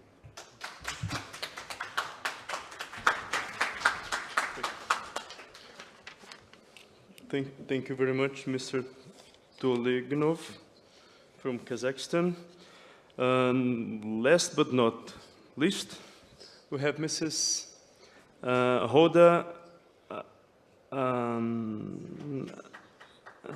Al-Kazhaini from United Arab Emirates. She is founder and director of Emirat TechSec Center for Emerging Tech and Advanced Research Acceleration, Associate Vice Provost of Research Translation and Innovation, New York University, Abu Dhabi. The floor is yours. Thank you, Fabiano, and thank you everyone who's part of this last session. I know that it's kind of a bit on the spectrum session because you have to get to the pertaining conversation that we're having here. I'm going to talk about using the collective good that we have in the room to build for new economies. And when I say building for new economies, it's a new way of establishing digital sovereignty, and maybe thank you so much, Amore, for possibly talking more about economic sovereignties from our part of the world. I think it's very important today to listen to the small nations of big impact and listen to the impact metric that nations bring on the table. It's not just about, understanding the key objectives that we set to understand today for this session, but I want us to think beyond national and collective nationalization or globalization collectives, or building for this kind of regulation repository or ethical conduct for technology, as well as for building for new bilateral and multilateral collaborations that goes beyond establishing trade belts to establishing what we call open collective industry belts that will build for the next generation of deep industries and high growth industries in emerging markets. What we know about the BRICS countries is something that we should be proud of. Over 70% of emerging technologies and deep industries are being developed in the BRICS countries and BRIC nations. This is very tremendous in terms of impact, because we are not just looking towards a landscape of 50 critical technologies, but over 44 of those 50 critical technologies are developed within this economy. In addition to the fact that you are standing to impact over 3 billion people, and as well contributing over 20 trillions or 26% of a global GDP from this nation, is something that's important to keep in mind. It leads to a global efficiencies on trade level, but also it leads to being the tension points when it comes, or the bearing entities of tension, global tension points when it comes to digital sanctions or new economic sanctions that comes into conflicting nations.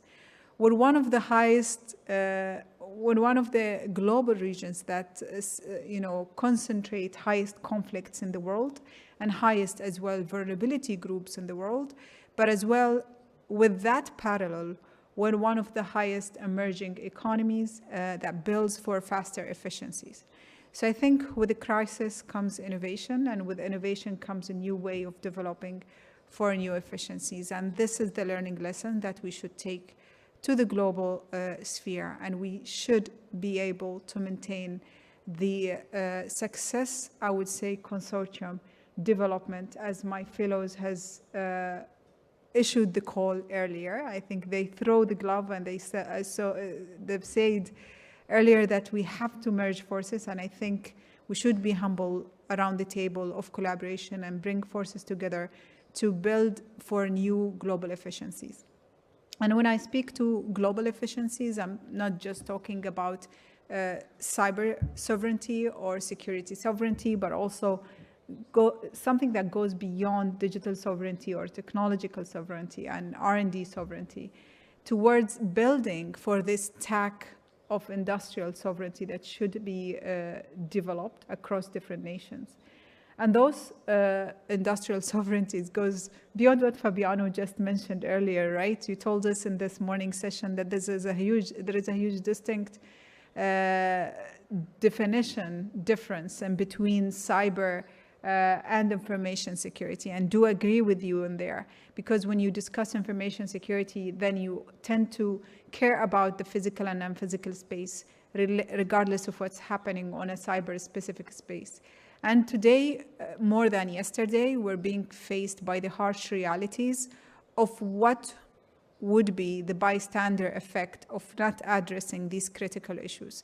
We have a constructive global progressive war on not just monetary structures that comes from our regions, but also disinformation and misinformation campaigns that leads to a deteriorating state of resilience.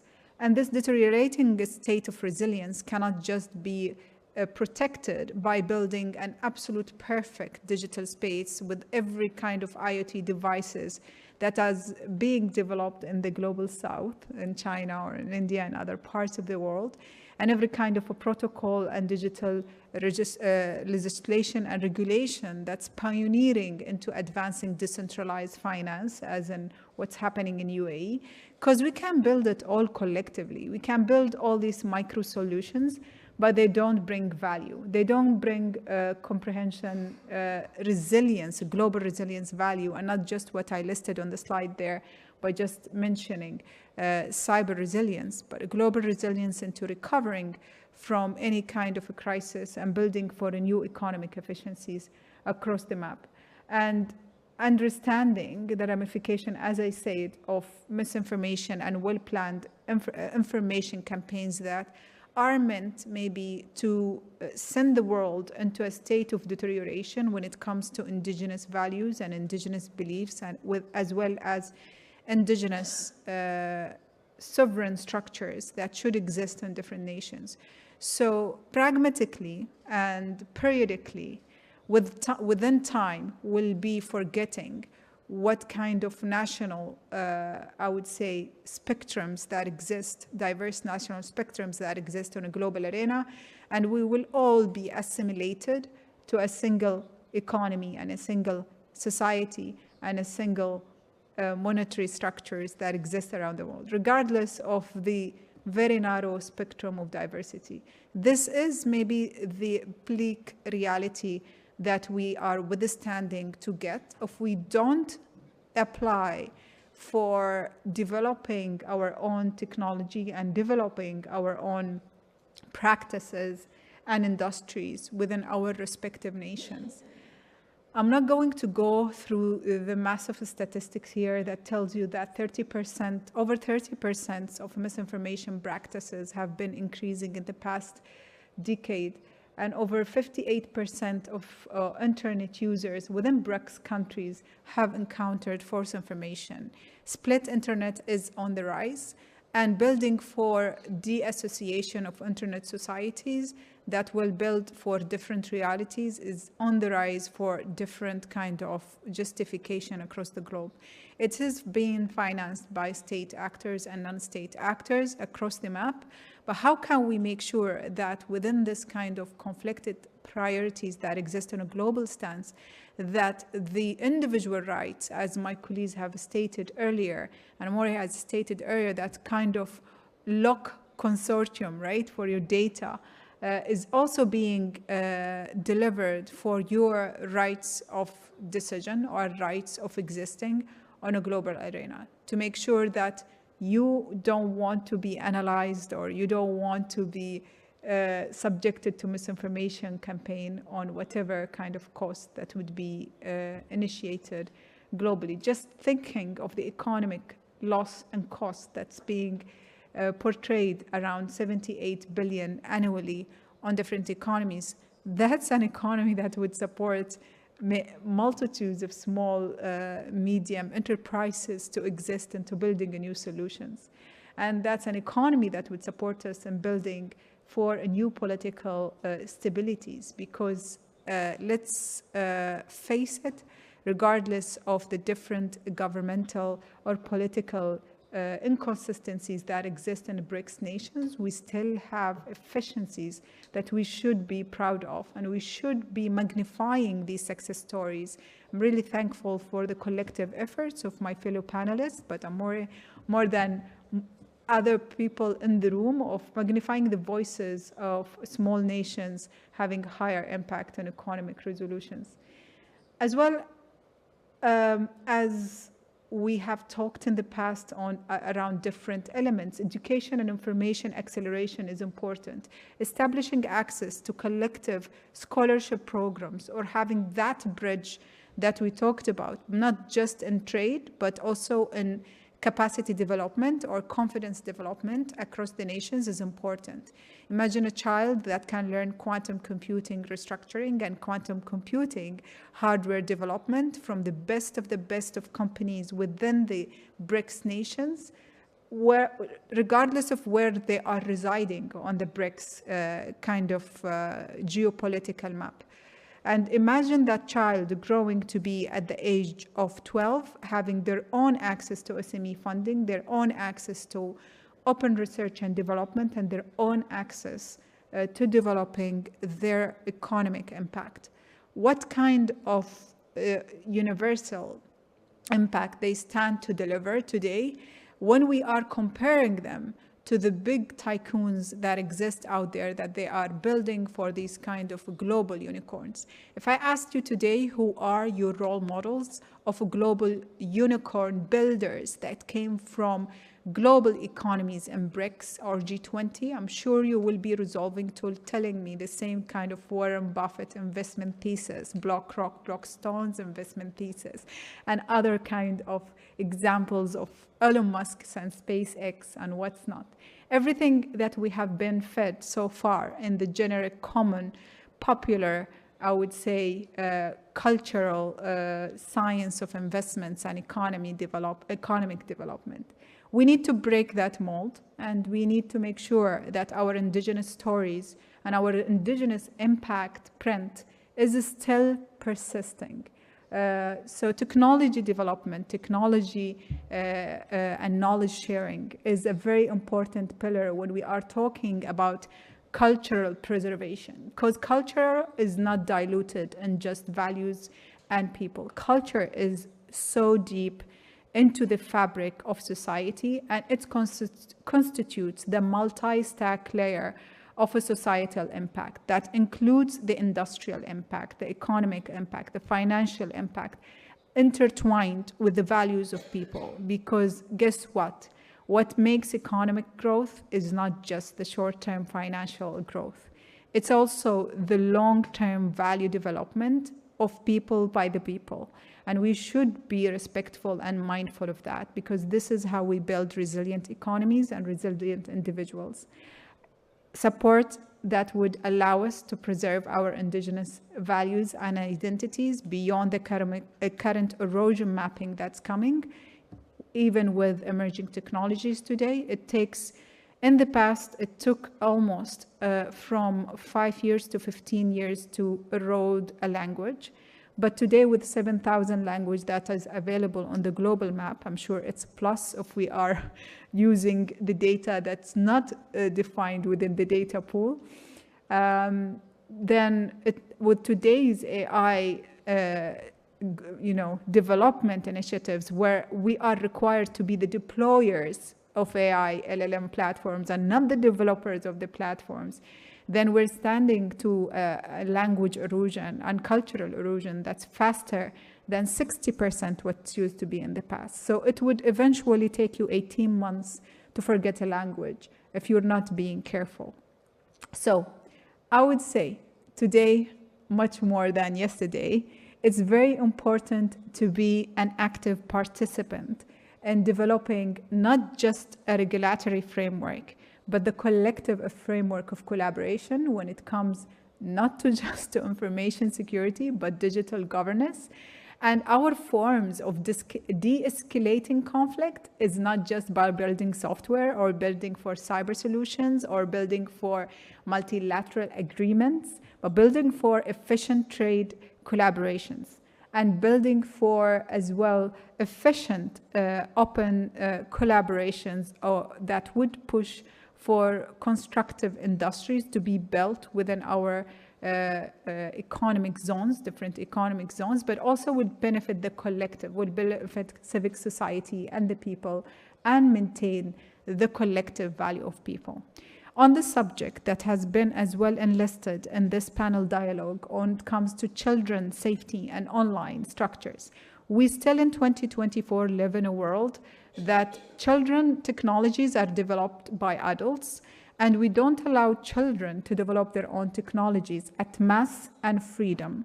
We need to give them the option to exercise their innovative platform. If you can remember that the first person who invented the camera was 12 years old. And the first person who invented the language that would allow the blind to talk and to read was also at 11 years old. We have an abundance of mathematicians that existed in the past that developed their economic theories at the age of 10 and 11.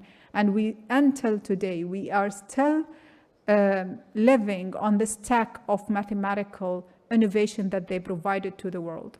We have the trampoline being developed by a child, the popsicle as well being developed by a child. So what would we see if we allow children to to invent their own gaming platforms, to invent their own software, to invent their own digital stack, to say, rather than being just users, and while being a user, being amidst the vulnerable group that would be subjected 24 hours by the mass of adults that exist on the platform.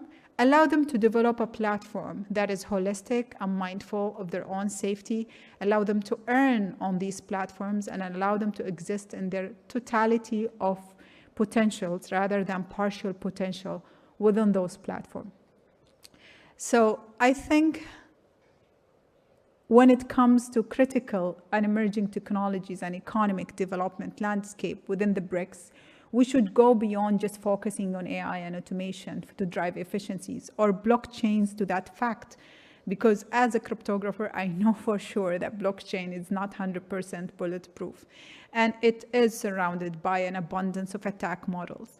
However, we need to build for an abundance. We need to be humble and flexible into introducing a new stack of technologies.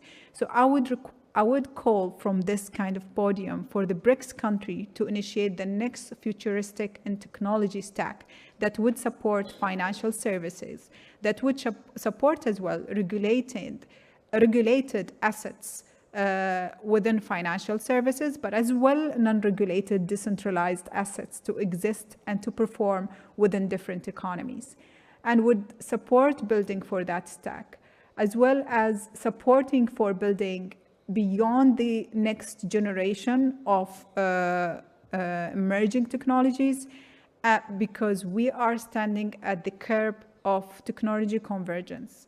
Whatever we are considering today as an emerging technology is not emerging technology anymore, unfortunately.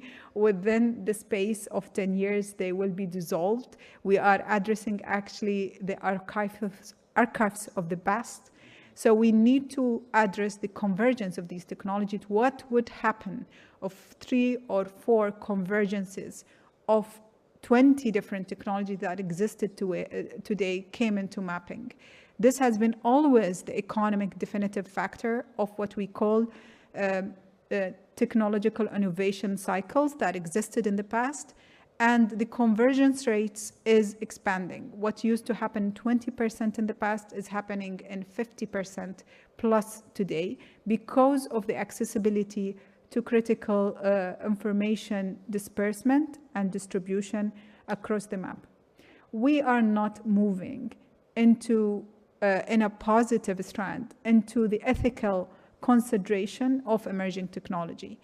We are standing today in a world that tries to segregate responsible development of technology from an ethical development of technologies. And to them, responsible development is a safety consideration only, while an ethical consideration of development is a deep intertwined consideration of different indigenous values. We should not allow for that to happen, because giving us a partial, diluted version of ethical execution should not be acceptable in 2024. We have to disrupt the technology development stack. We have to disrupt the way the big leads and big industries today are developing for these technologies. There should be co-development standards where the voices of the users are being heard, similarly to what we are seeing in the DeFi or decentralized financial structures, where you have users being contributors to the network. We have to have the users of digital stack contributors to the development of the stack, where they will earn from their development. And one of the leading industry that are doing that is actually the gaming industry.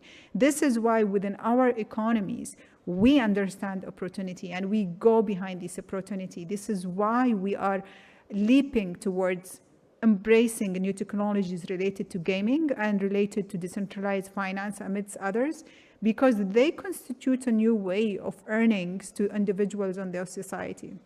If we allowed users at a mass to use scientific development and technological development to their advantages, rather than them being the global rats, experimental rats to those technologies today, that's very important. And when it comes to motivations on equitable capacity building, if you don't act today and develop your own technologies of tomorrow, then you're standing to put yourself in disadvantage in more than what we had in the past. The inequalities gap is at a mass increase. And what we used to happen, the acceleration to it that used to happen in 20 to 30% in the past is standing to be amplified today to over 40% if you stand to be just the deployment ground for emerging technologies. So this is a call again for the BRICS to minimize or apply a global measure on emerging technology to understand the concrete quantitative stance of the countries on being an active participant of developing technology rather than just deploying those technologies on a massive scale. So we have a responsibility to enhance our digital equity and to enhance our digital infrastructure. It's more than just developing a digital public infrastructure in India and exporting it to the world, although India did an amazing job in opening that stack to the world. It's also a collective responsibility to make sure that people are existing around the table while we are building it, and they are contributing to that open stack on a global I would say, measures by being part of a trade belt that is being intertwined with those DPIs and other kind of respective platforms. It's also about promoting for technological innovations and addressing different risk concerns and not just cybersecurity concerns, and looking at skill developments as capacity building, because we in 2024 should not just think of a skill as a singular form of growth, but as a capacity collectively, because it requires a closer look into the quality of deliverable initiatives and quality of what you are having on the ground when we are talking about skills development, transfer of knowledge, transfer of science, as well as an open access to transfer of technology and industry is something that is as well a requirement of capacity building on these forms. So a call of multilateral initiative is what I want to end my note with, that goes beyond what I have here on the map to something that is co-shared amidst my colleagues on building interoperable architectures that is going to support high-earning markets within our BRICS or Global South or G20 countries collectively, and maybe also look for a recipe of not leaving anyone behind. Because this is the power of values versus financial structures. When you build an economy that is not just progressive over its own growth, but over collaborative growth, that's an economy that cannot be defeated by any kind of future instabilities. Thank you.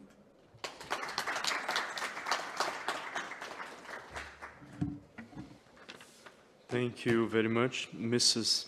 Al-Khazaimi from the United Arab Emirates. Well, that's a very structured presentation and touched upon many different dimensions of the questions that we've been discussed here in this panel. Congratulations again for your presentation.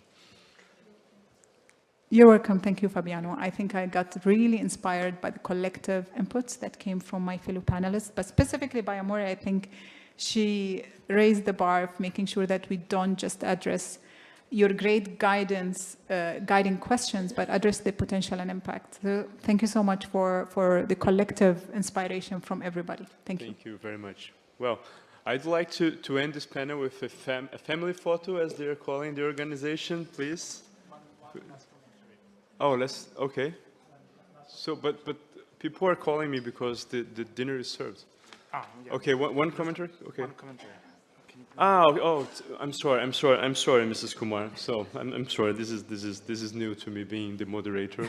So please go ahead and make your comment. So then after we close the panel. Thank you, Chair, and thank you all the panelists. I mean, I will go richer intellectually when I leave this hall, and I must congratulate all and amazing perspectives on the topic which we have been grappling with. Global majority, as Amo has rightly mentioned, global digital majority, And I would say that in India and in other countries, all the fellow countries of BRICS have the same issues, that we have more than 1:1 ratio of your digital connectivity. I'm talking about smartphones, for example. What does that mean is that you are also generating more data.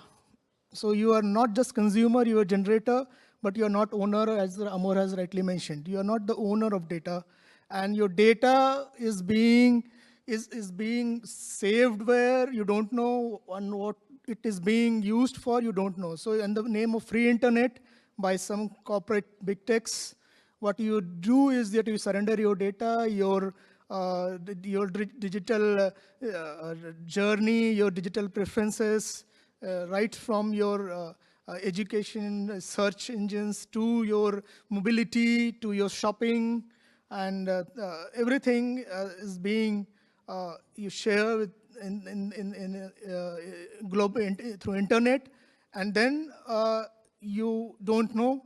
And this is one of those areas where we want that BRICS should be very careful with that, because who owns this data and who uses their AI algorithms based on your data sets. So see, algorithms work with more data sets.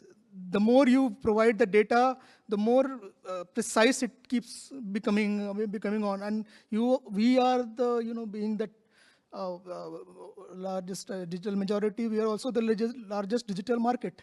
So what you allow them, the companies who, the commercial companies, that you allow your data to help them structure their whole business module, their whole business commercial interest around your market without you knowing that thing. And I am saying this because we all I have faced that. Well, you go and talk to your friend on phone and just tell them that you are planning to visit this place. Within 10 minutes, you will start receiving the information or your emails and your Facebook or whatnot about the hotels, about the trips, about every damn thing. Just because, and you had just not mentioned, written anything, you just have a talk. So somebody is listening to you. And this is a dangerous thing as a part of security chair, because you allow that access to mic and your galleries and when you install an app or something. And if you don't do that, it doesn't go forward. So I don't know, we need something from BRICS that this cannot be allowed. We use this for this purpose only, but all other things are private things. So you don't allow your personal information to be used as a commercial data for somebody who is gaining out of it and making profit. What you are gaining? You get nothing. So in biodiversity, which area I also interest is ABS, access and benefit sharing.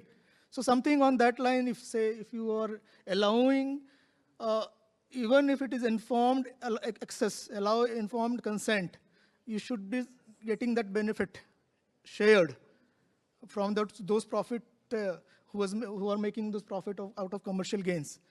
But the sad part is that you don't allow that data access without your knowledge. It is being shared and it is being used by others, and you don't know. I don't know.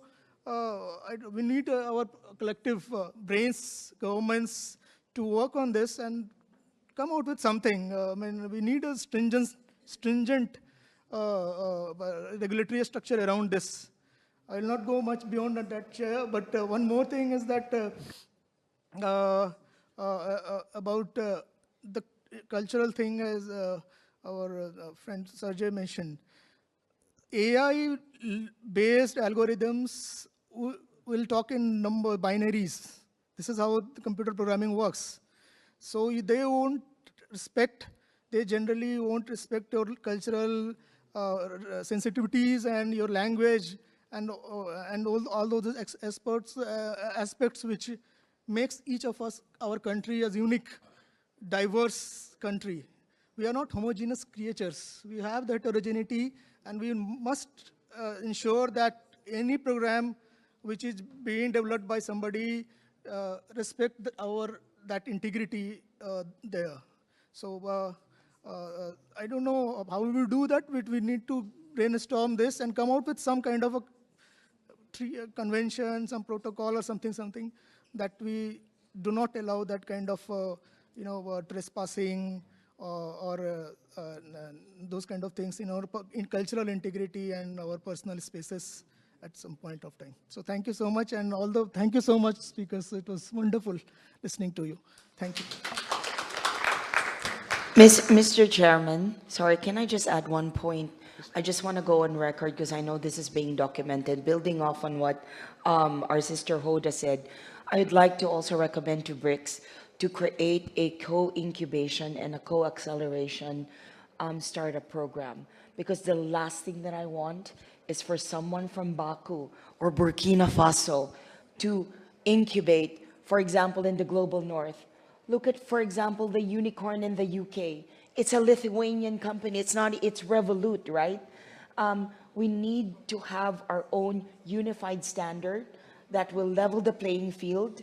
And then what we need to do is create our own fund that will support projects of the global majority for the global majority. And we look to UAE to do something like that, and Hong Kong too. I'm looking at you, okay? 100%, and UAE. 100%. I just wanted to also, Fabiano, if you allow me, to add to the gentleman. What's your name? I'm sorry. Amit. Amit had made a very positive, a critical point here. When you look at emerging technologies and critical technologies and advancing those technologies into global markets, the global companies have always a kind of a tough ride in between innovation and regulation. They use our markets for deployments of those technologies and for building use cases, for generating data that would get their algorithmic to that kind of fine-tuning concepts. It's not allowed within the EU, for example, to use those artificial intelligence tools to use user data to train these artificial intelligence users. This is part of the DMA Act, the Digital Market Access Act. If those companies went against it, they can be fined within EU, and there has been instance in the past where they have been fined for being anti-competitive or not competitive enough by introducing a lower type of technology to have a backdoor against this. And those fines have manifested in over 1 billion kind of notes of collective fines against Microsoft and Meta and Google and other companies as well. So what is the parallel for the BRICS? That's a great question. Can we have a common regulatory structure where it says that if you want to deploy these technologies within the BRICS, then you have to respect those kind of parallel, or at least, as Mr. Ahmed said, they have to be monetized for individuals, not just declared. You should agree on a term to monetize your data within those structures and should be able to be paid back for them from these economies. If we played it on this level, then number one, we protect our growth sovereignty when it comes to these type of technologies. And number two, where is our equivalent LLMs that are being developed in the BRICS nation? Those LLMs are supposed to be as competitive as the global north LLMs. And if they are as competitive, if we use your thesis that we are the biggest data concentration markets to train these LLMs, then we should use them because they are homegrown data, right? So we should use them to train our own LLMs. So I would say we should advocate for building homegrown LLMs here within the BRICS nation that I'm sure will absorb over, I would say, 200 languages from these different nations. And then they will be as competitive, or if not better, than the ones we are seeing across North. Yeah. Wow, thank you very much. The best part is at the end. Thank you very much again.